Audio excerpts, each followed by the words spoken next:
Turning in base. This is a large airplane. It used to be a passenger aircraft carrying about 100 passengers. And now it's been converted, obviously, as you can see, into a fire bomber that can carry up to 27,000 pounds of fire retardant.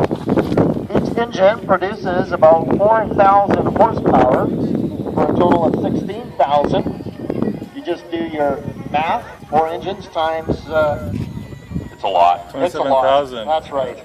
Times 4,000 horsepower.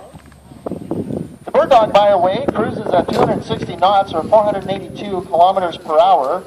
And when it's coming in to target where the fire bomber is to drop its load, you're looking at 232 kilometers an hour. It stalls at about 77 knots and loiters around the fire area at about 160 knots. It needs about 3,000 feet to land and take off. And of course, it is a turbo commander. Has about 700 to 800 horsepower. You need the twin turbines in order to keep up with the Electra. All right, on short final, here comes the Electra, just about to touch down. I got that fire.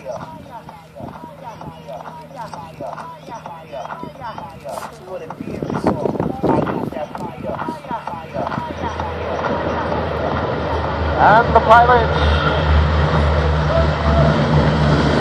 reversing the pitch on the propellers. The aircraft not actually have reverse thrusters.